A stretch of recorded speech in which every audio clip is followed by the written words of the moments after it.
The world of Dragon Ball is one about a boy named Goku who becomes a man and realizes that he is a race of extinct beings known as the Saiyans. Well, not quite extinct, but pretty well endangered.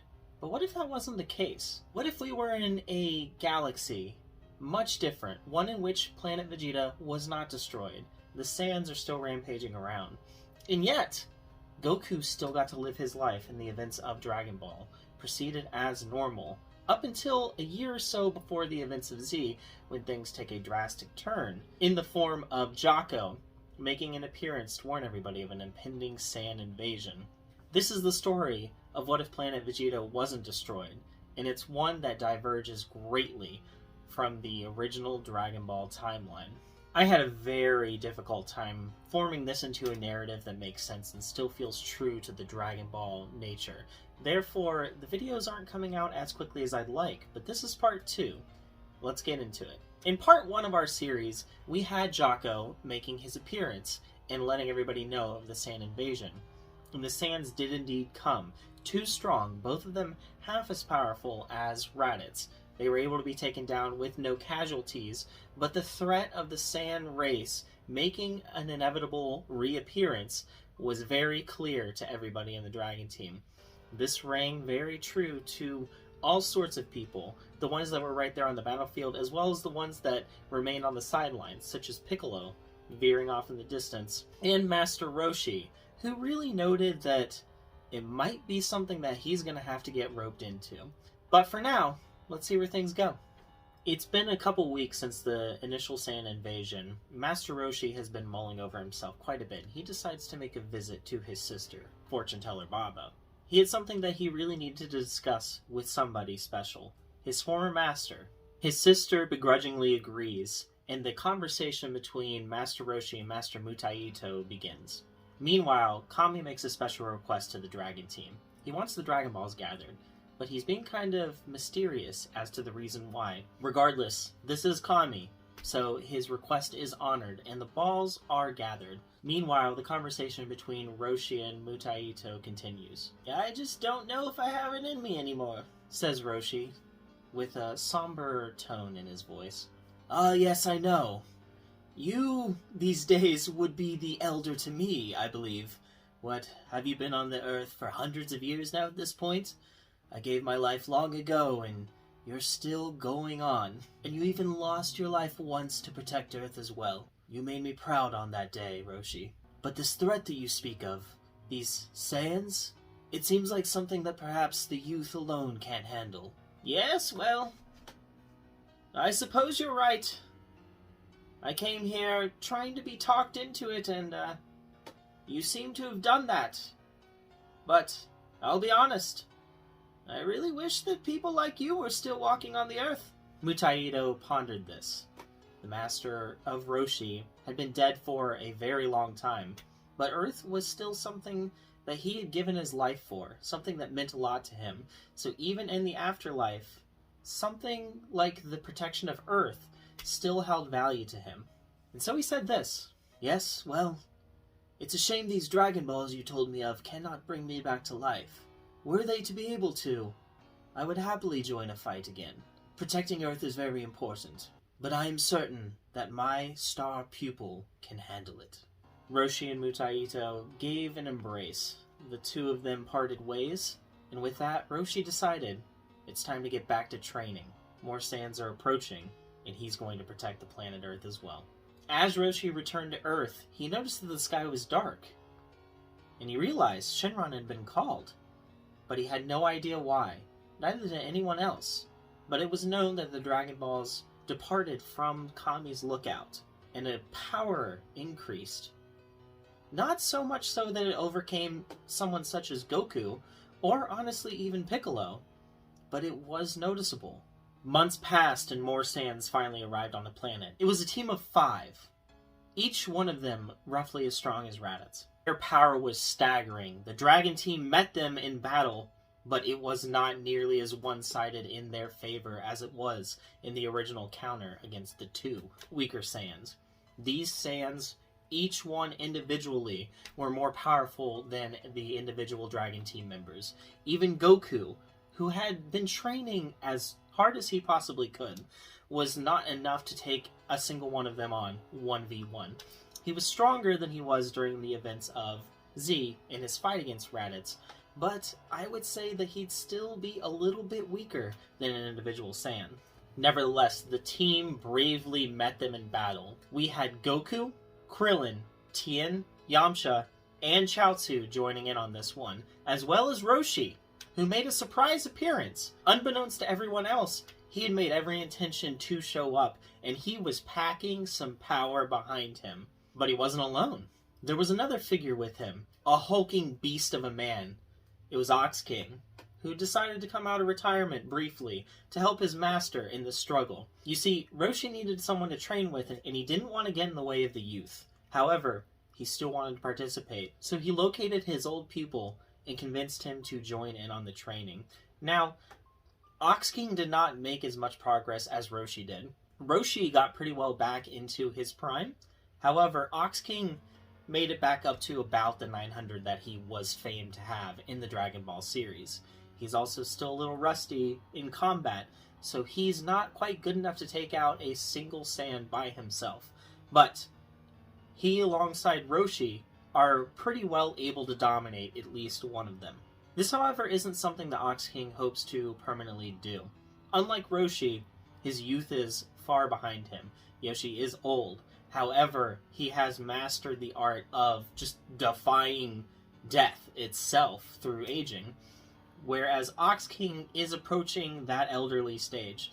He's not able to keep up permanently, but he's here for a single battle. Or at least, it's what he's hoping for. The battle rages on, and casualties start to come. The first one, however, is not who you would expect. It's Tien. You see, Chaozu is on the ropes. He's being dominated by the Saiyans, and when one of them tries to get the kill, Tien stops in to block it, at the cost of his own life.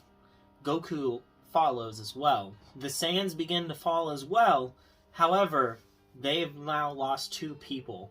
Tien and Goku are gone, and with Goku, the strongest of the Dragon Team. They start getting on the back foot. There's about 3 Saiyans still alive and able to fight pretty well. The remaining Dragon Team members are beginning to be in a bind. However, one of the Saiyan drops as a beam goes directly through his chest. It's Piccolo joining in on the battle. And he's not alone. There's another Namekian next to him, one youthful, and looking very similar to Piccolo. In fact, he looks very similar to a certain protector of the Earth. It is! Kami, restored in his youth, is also joining in on the battle. And with that, they gain the upper hand with ease. The remaining 2 Saiyans are killed, and the battle ceases. Piccolo lands next to Goku. Well, I never thought someone else would be the one to finish him off. I have to say I'm quite disappointed. You're all going to bring him back with the Dragon Balls, though, aren't you? Yes, of course we are. Why wouldn't we? Said Roshi. It's for the best. The Saiyans that keep invading seem to be getting stronger and stronger. He may be my rival, but if I'm going to rule this Earth, I need people to still be alive to do it.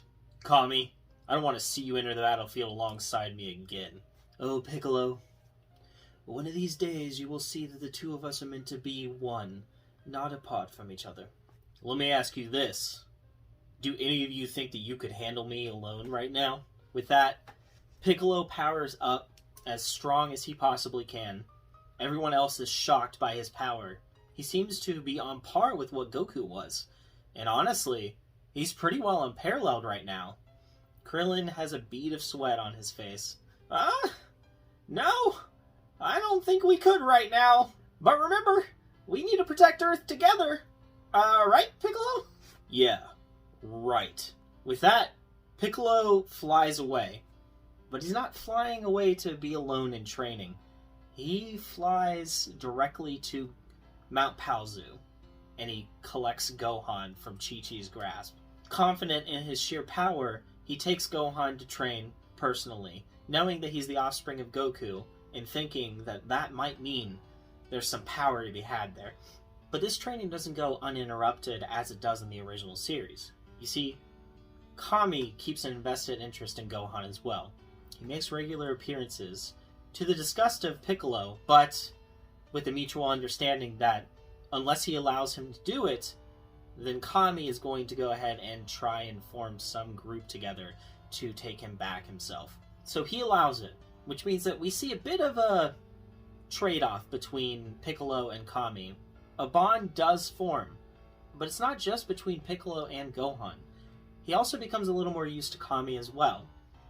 He recognizes that Kami is agreeing to his terms because he knows that it is necessary. And he also comes to respect the fact that Kami doesn't selfishly try and take him back because he knows deep down inside that Piccolo is going to be the best one to whip him into shape for the incoming invasions. But what's going on with Goku? Well, he's traveling along with Tien all the way down Snake Way to train with King Kai. You see, since the two of them died at the same time, after Kami was done with his battle, he went to King Yenma and made the request for both of them to be trained.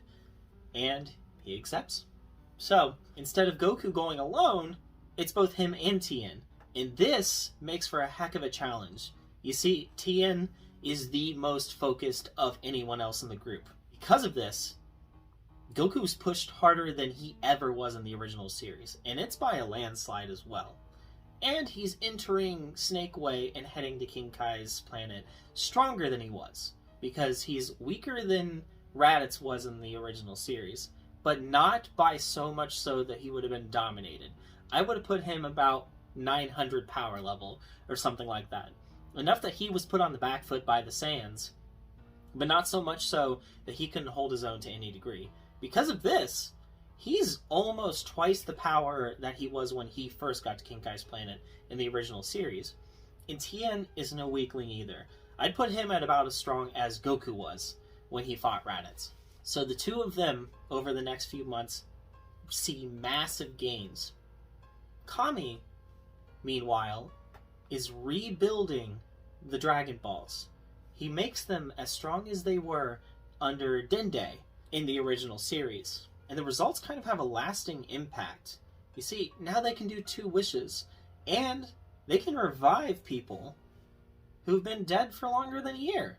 Which means, well, that means they don't even need Namek so long as Kami and Piccolo manage to stay together. Kami, though, is also keeping up with a little bit of training. He works on the hyperbolic time chamber and makes it even more powerful. A lot of preparations coming into the incoming Saiyan invasion, because the next one's bound to happen. And they eventually get a heads up on when that's going to be. Jocko lands, and he's kind of somber. Well, as somber as a Jocko can be. He lets them know that there are multiple forces converging on Earth, and he also lets them know that their Emperor, Frieza, has caught on to the situation and isn't really too happy with the fact that his Saiyan monkeys just keep dropping like flies on that planet. He's not heading over right now as far as they can tell, but this could be an issue in the future if something's not resolved soon. However, an important thing is going to happen soon, because 2 of the pods that are arriving are Vegeta and Nappa. They've been making this trip for a long time. They may not be the first Saiyans to land ever since these 7 managed to do their 2 battles against Earth. However, they're coming with much different motives, so the tone's going to change soon. But we're going to have to wait until the next part to find out what it's going to be. So what do you guys think? This is a tough one.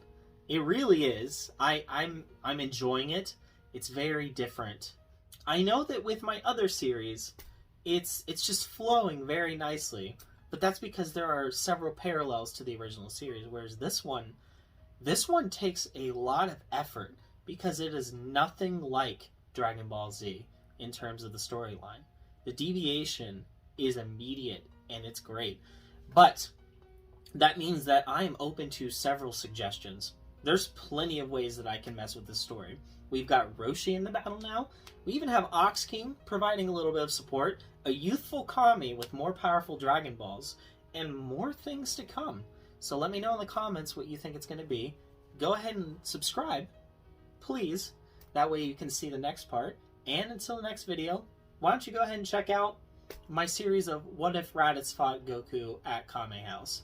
It's pretty deep into the story, and it's getting really good. So until the next one, guys, bye.